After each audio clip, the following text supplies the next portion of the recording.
எனக்கு கொஞ்சம் உண்டு. அதெல்லாம் இன்னைக்கு பூரா போச்சே எல்லாம் பார்த்து எனக்கு நிறையா எனக்காக தான் பேசியிருக்காரு சங்கரன். சங்கரன் எப்படி? ஆமாம், அவன் எனக்காக தான் பேசியிருக்காரு போலங்க. நான் வந்து அடிக்கடி சொல்லிக்கிட்டு இருப்பேன் ஒவ்வொருத்தர் என்ன. அதுக்காக நான் இனிமே பேச்சு கேட்டாச்சுல அடங்கி வாழ்றேன். ஆகவே நம்ம வந்து அருமையான ஒரு ஆற்றுப்படுத்தினார்கள். அவங்கெல்லாம் பெரிய பெரிய மகான்கள்லாம் இன்னைக்கு நமக்கு தெரிஞ்சிருக்கோம். அந்த வாய்ப்பு நமக்கு மாணிக்கவா சைவ சபை ஏற்பாடு செஞ்சிருக்கு. அதனால் அது தொடர்ந்து நமக்கு அவங்க வந்து நம்மளை ஆற்றுப்படுத்த வேண்டும். இந்த மாதிரி பெரிய பெரிய செய்திகள்லாம் நமக்கு தெரியப்படுத்த வேண்டும் என்று அவர் பொன்னார் திருவடியை பிரார்த்தனை பண்ணிட்டு, அடுத்ததாக அவர் சொன்ன மாதிரி அவர் இங்கே ஒரு அடக்கத்தில் அழகுதான்.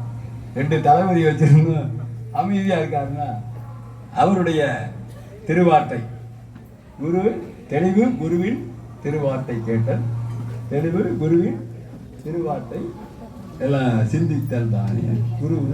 அது மாதிரி குரு நம்ம வித்யாசங்கர் சாமியோட அந்த தெற்கு மடத்தோட அதிபர் அவருடைய திருவார்த்தை. உமையொரு பாகம் உடையானை சென்றடையாத திருவுடையானை ஷீரா பள்ளி குன்றுடையானை கூற என் உள்ளம் குளிருமே. உலகலாம் உணர்ந்தோதற்கரியவன் நேலவுலாவிய நேர்மலை வேணியன் அலகில் ஜோதியன் நம்பலத்தாடுவான் மலர் சிலம் பணி வாழ்த்தி வணங்குவோம். பூரணமுடையாய் புனிதமெய்யுடையாய் பூங்கிளி மொழி அன்னமே நாரணியே திரிபுரையே அறிவே ஞான பரஞ்சுடரே தாரணி பரவிய ராச சுரந்தர சங்கிரானகுமரி காரணியே இமவான் அருள கௌரி கருணை நிரந்தரியே சதச அனுக்கிரக நிக்கிரக முனி விக்கிரகோ பகவான் சர்வாசாம் உபனிஷதாம் துர்வாசாம் ஜெயதி தேசிக பிரதமः ஈசம் சைலசுதாம் பாஸ்வகரயோ சண்டேஸ்வரம் நந்தினம் நக்தா பிருங்கி விவம் திரிஷஷ்டி கணிதாம் பக்தாய பக்தான் விதான் ஸ்ரீகண்டாகமதத்த சௌரோவித ஸ்ரீபாஷ்யகாரம் குரு சைவ ஸ்தாபன துர்வஹந்தகரதத்தாச்சாரியவர்யம் வஜே. வேத பொருள் உணர்ந்தேன் மேவு சிவாகமத்தீதில் பொருளும் தெளிந்துயிதேன் ஏது குறை தட்டி சூழ் சிங்கை சிவஞான மாமுனிவன் புற்றாமரை அடிக்கு திருச்சிற்றம்பலம் நம பார்வதி பதையே. சிற்றம்பலம். அன்பார்ந்த கோவில்பட்டி நகர்வாழ் மாணிக்கவாசக சைவ சபையினுடைய அடியார் பெருமக்களே, இந்த தலத்திலே எழுந்தருளி நமக்கெல்லாம் அருள் பாலித்து வருகின்ற நம்முடைய செண்பகவல்லி அம்மை உடனரை புஷ்பவனேஸ்வர சுவாமியின் பொன்னார் திருவடி கமலங்களிலே பணிந்து வணங்கி குருவர்களும் திருவர்களும் நிரம்ப கிடைக்க பிரார்த்தித்து நிற்கிறேன்.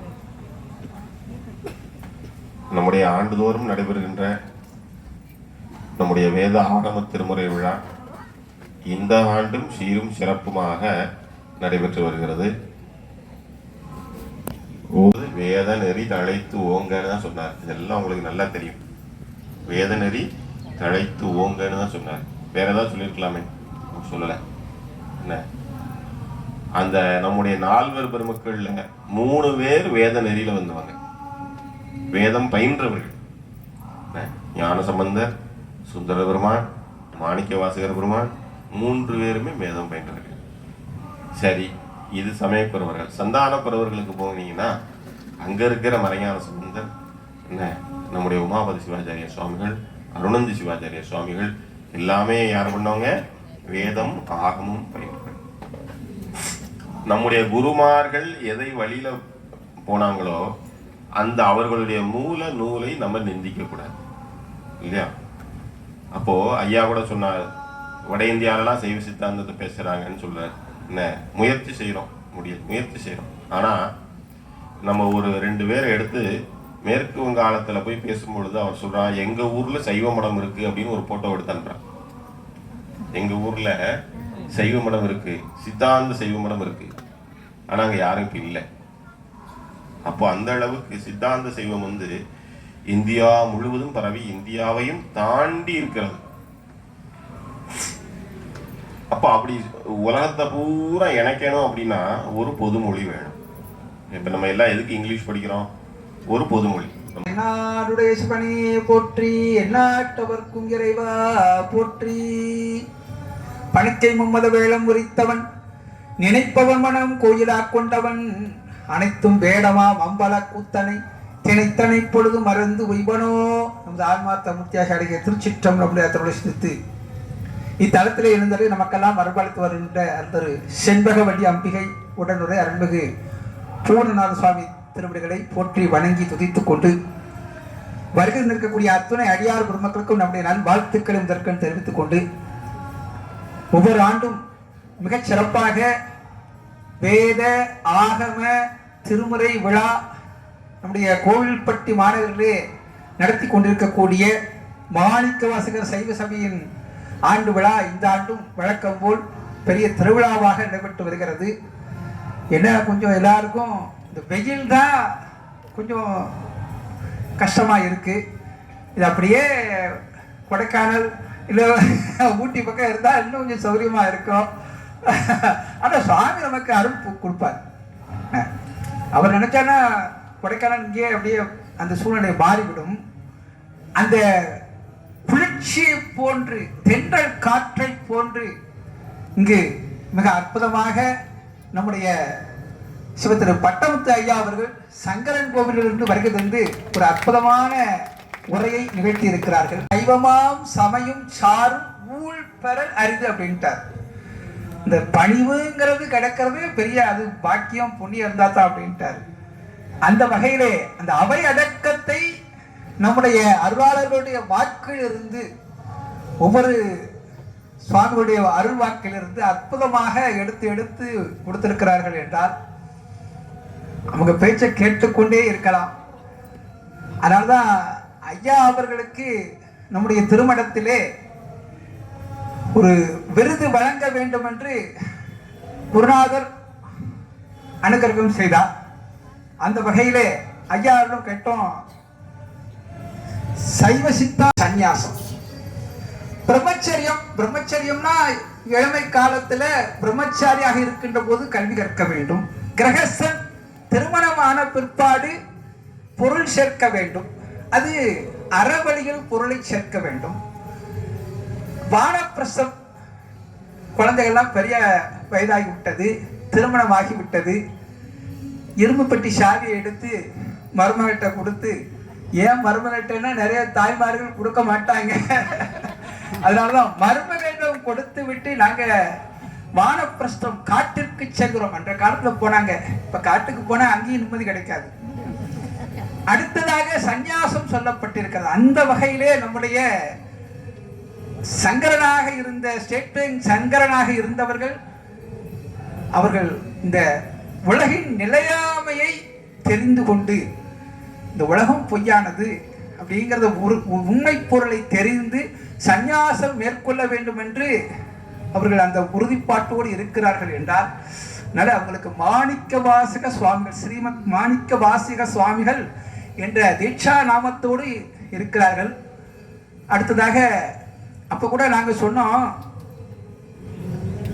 சந்நியாசம் பெற்றுக்கொண்டால் மடத்துல மட்டும் இருந்துக்கிடக்கூடாது. ஏன்னா போதும், மடத்துல இருந்து நாம அந்த சந்நியாச தர்மத்தை நாம காப்பாற்றினால் போதும்னு தான் சொல்லப்பட்டிருக்கிறது. நீங்க என்ன தர்மம்னாலே இன்னைக்கு அது என்ன புதுசாக சொல்றாங்களே, ஒரு இது சொல்றாங்களே எல்லாரும், சனாதன தர்மம். சனாதன தர்மம் அது என்னன்னு யாருக்கு தெரியாது. ஆனா தெரியாதவங்க எல்லாம் சொல்லிக்கிட்டு இருக்காங்க சனாதன தர்மம்னு சொல்லிக்கிட்டு இருக்காங்க. அதுக்கு ஒரு விளக்க உரை நீங்க தான் சொல்லணும் ஐயா. நான் சனாதன தர்மம்னா தொன்று தொட்டு வருவதுன்னு கேள்வி படிச்சிருக்கோம் நாங்க. இதை ஒரு வார்த்தையை வச்சுக்கிட்டு நம்ம படாத பாடு படுத்துறாங்க. சரி இருக்கட்டும். அப்படி சந்நியாச தர்மம் என்றால் அவர்கள் அவர்களுடைய பூஜை புனஸ்காரங்கள் ஆச்சாரம் அனுஷ்டானம் இவைகளை கடைப்பிடித்தால் போதும் தான் சொல்லுவோம். ஆனா நாம சொன்னது அவங்கள்ட்ட, நீங்க வழக்கம் போல் உளவாரப்பணி, யாத்திரைகள், அதே நேரத்தில் நம்முடைய திருமறை ஆண்டு விழா இதையெல்லாம் நடத்தணும் அப்படின்னு கேட்டுக்கிட்டோம். ஏன்னா வெளியில போறதே கொஞ்சம் குறைச்சிக்குவாங்க சன்னியாசம் வாங்கிட்டான்னா. ஆனா அதை சிறமே கொண்டு நம்முடைய சுவாமிகள் இன்னைக்கு சிறப்பாக இந்த விழாவை நடத்தி கொண்டிருக்கிறார்கள். அடுத்ததாக கேதார்நாத் யாத்திரை இன்னும் ஒரு வாரத்தில் கிளம்புறாங்க. அடியார்களோடு சென்று அங்கே கேதார்நாத்ல போய் தரிசனம் செய்ய இருக்கிறார்கள். இந்த கேதார்நாத் யாத்திரை போறதுங்கிறது ஒரு பெரிய சிறப்பு. இப்பதான் சமீபத்தில் சித்திரை மாசம் அதுக்கு 6 மாதங்கள் முதல் கூறப்பட்டது என்பதை அற்புதமாக சொன்னாங்க. ஆகமும் அதே மாதிரி ஒவ்வொரு முகத்திலிருந்தும் ஆகமங்கள் தோன்றியதாக நம்முடைய ஆகமங்கள் சொல்கிறது. அந்த வகையிலே அற்புதமாக வேதத்தில் இருக்கக்கூடிய கருத்துக்களை சமஸ்கிருதம் நாம ஏன் படிக்கணும்? சமஸ்கிருதம் என்பது ஒருவருக்கு ஒருவர் பேசிக்கொள்ளக்கூடிய ஒரு பாஷை அல்ல, ஒரு மொழி அல்ல. ஒருவருக்கு ஒருவர் பேசிக்கொள்வதுதான். இப்ப உலகம் எங்கும் பேசக்கூடிய ஒரே மொழியாக இருப்பது ஆங்கிலம். எங்க போனாலும் ஆங்கிலம் பேசினா சமாளிச்சுக்கலாம் அப்படிங்கிற ஒரு இது. அது போல இன்றைக்கு சமஸ்கிருதம் ஒருவருக்கு ஒருவர் பேசிக்கொள்ளக்கூடிய ஒரு மொழியாக இருக்கிறதா என்றால் கிடையாது. அது இறைவனை வழிபாடு செய்வதற்கு உரிய ஒரு மொழி. இன்னும் சொல்ல போனா இறைவனோடு பேசுவதற்கு அப்படி சொல்லக்கூடாது, தப்பு. இறைவனை வழிபாடு செய்வதற்கு, பூஜைகள் செய்வதற்கு உண்டான ஒரு மொழி. ஆகையினால இந்த விஷயங்களெல்லாம் அற்புதமாக நம்முடைய சுவாமிகள் வருஷம் இது மாதிரி தெரிவித்துக் கொண்டே இருக்க வேண்டும். அந்த வகையிலே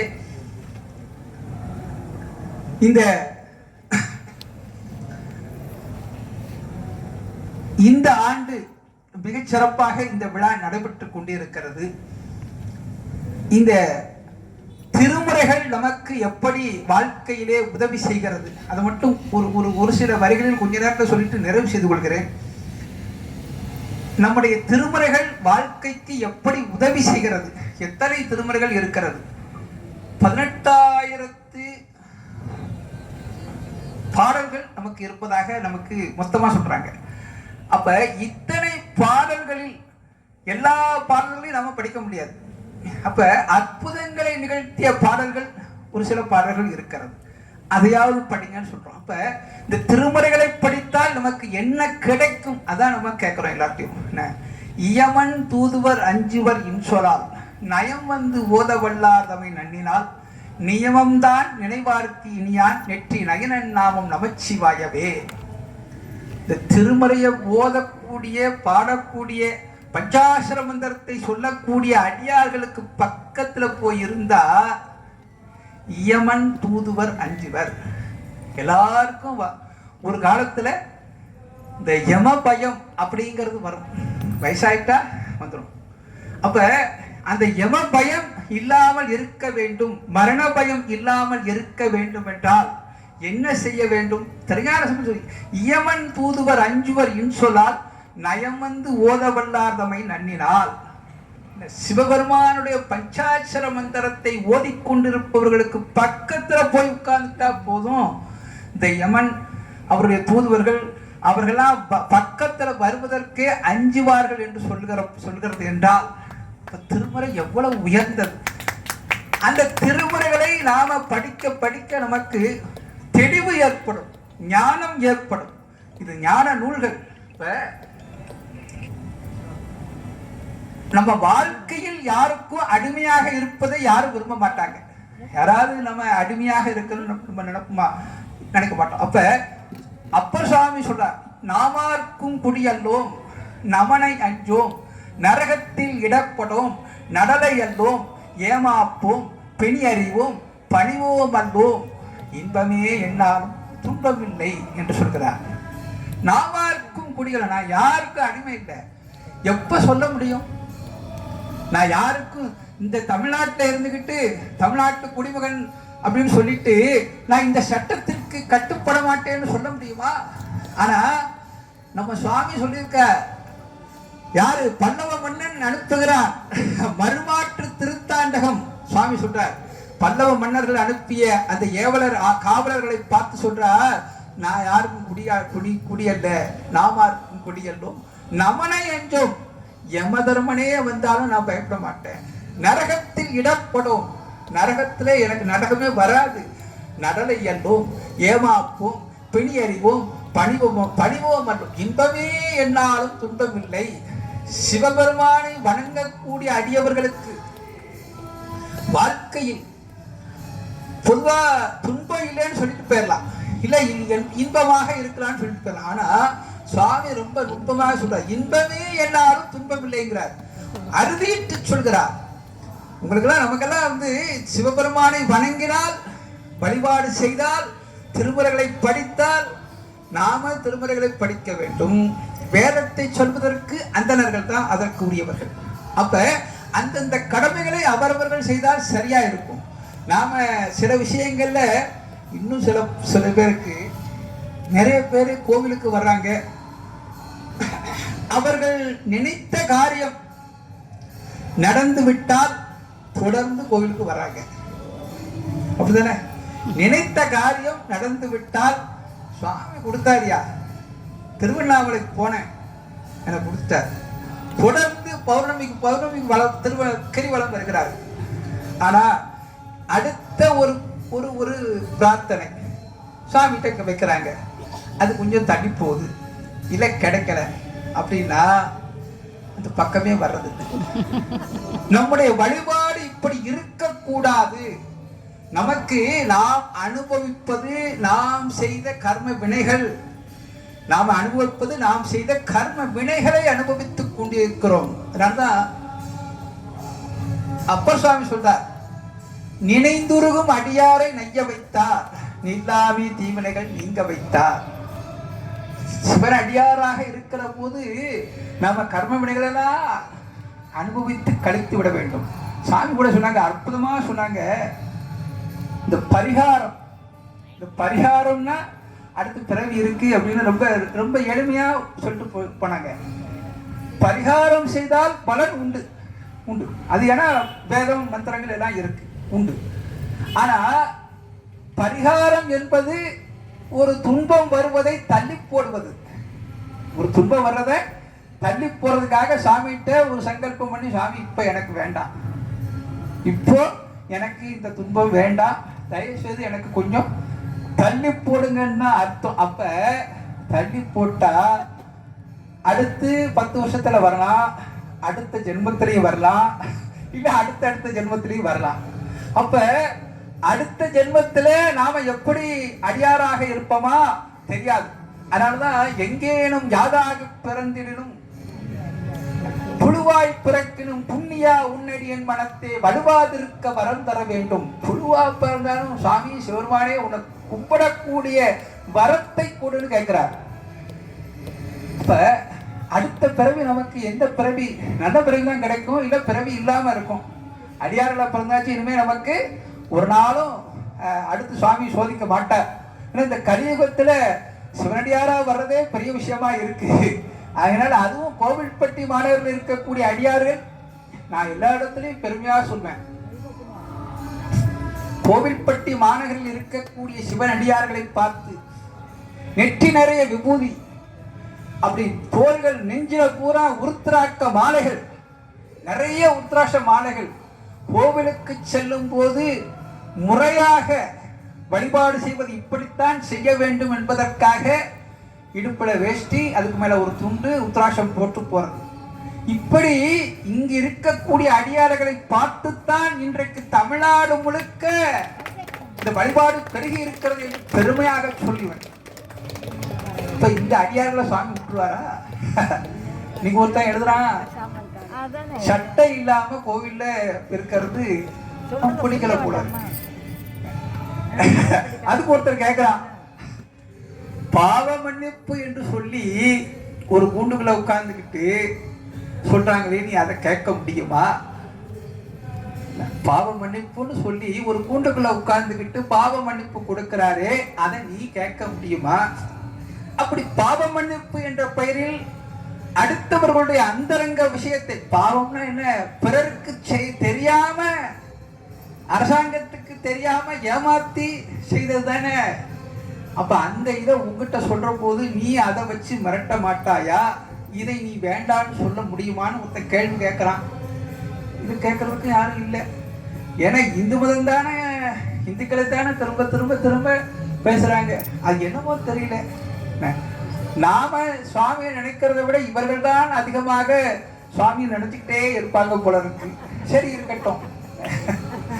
அந்த வகையிலே நாம இறைவனை சிவபெருமானை வணங்குவோம். அது மட்டுமல்ல, இன்னைக்கு நிறைய ஆலயங்களில் நிறைய பக்தர்கள் பெருகிக் கொண்டே இருக்கிறார்கள். அதான் நான் சொன்னேன், ஏதாவது ஒரு காரியம் தடைகள் நீங்கிறது வர்றோம், அடுத்து ஏதாவது ஒரு பிரச்சனை வந்து இருந்தா இந்த கோயிலுக்கு போனா சரியா நடக்கலைங்க, அந்த கோயிலுக்கு போங்க நேர. இப்படி இருக்கக்கூடாது. நம்முடைய வழிபாடு இடுக்கண் பட்டு இறக்கணும் இறந்து யாரையும் விடுக்கிற்கிறான் என்று வினவுவோம் அல்லோம். அடுக்க கீழ் கிடக்கினும் அருளில்லாவுற்ற நடுக்கத்தை கெடுப்பது நமச்சிவாயவே. திருமுறையை படிச்சுட்டும் இப்படி நாம இருந்தா நாம என்ன செய்யறது? நமக்கு ஒரு உறுதிப்பாடு வேண்டாமா? நம்ம சுவாமி செண்பகவல்லி அம்மன் கொடுக்காம வேற யார் கொடுப்பா? நம்ம அம்மா, நம்ம அப்பா. அப்படிங்கிற ஒரு உணர்வு, ஒரு நம்பிக்கை, ஒரு உறுதிப்பாடு 63 நாயன்மார்கிட்ட இருந்ததுனால தானே அவர்கள் இன்னைக்கு எல்லா சமுதாயத்தை ஜாதியை சேர்ந்தவர்களும் அங்கே நாயன்மார்களாக நமக்கு அருள் பாலித்துக் கொண்டிருக்கிறார்கள். சைவத்தில் ஜாதி கிடையாது, ஜாதி உண்டு. ஆனால் எல்லோரையும் வணங்கி இருக்கிறோம், வணங்கி கொண்டிருக்கிறோம். இன்னைக்கு வணங்குறோம், அடியார்களை பார்த்தால் வணங்குகிறோம். படமாட கோயில் பகவர்க்கு ஒன்றியில் நடமாட கோயில் நம்பர்க்கு அங்கு ஆகா. நடமாட கோயில் நம்பர்க்கு ஒன்றியில் படமாட கோயில் பகவர்க்கு ஆவதாமே. அடியார்களை வணங்குனா சிவபெருமான வணங்குதா? அப்படிதான் இன்றைக்கு சைவம் வளர்ந்து கொண்டிருக்கிறது.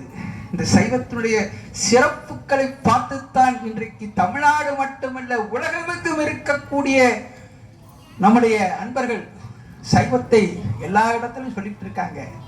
உலகமெங்கும் சிவ வழிபாடு இருந்ததற்கான அடையாளங்கள், சான்றுகள் இன்றைக்கும் இருக்கு.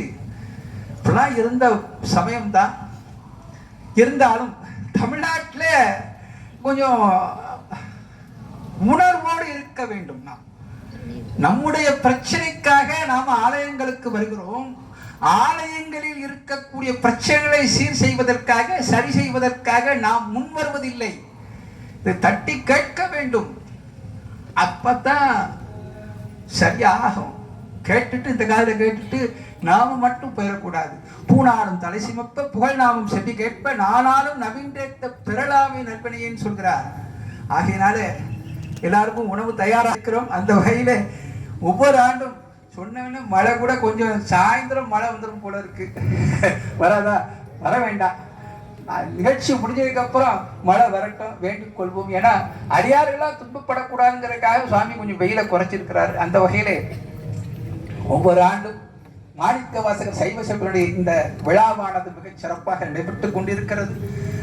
பல்லாண்டு இந்த சபையானது தொடர்ந்து இந்த பணிகளை செய்து வர பிரார்த்தனை செய்து கொண்டு உங்கள் அனைவருக்கும் எல்லாம் கிடைக்க பிரார்த்தனை செய்து வாழ்த்தி இந்த அளவிலே நிறைவு செய்து கொள்கிறேன். திருச்சிற்றம்பலம். நம பார்வதி பதையே அரகர மகாதேவா. என்னாடுடைய சிவனே போற்றி, எந்நாட்டவர்க்கும் இறைவா போற்றி.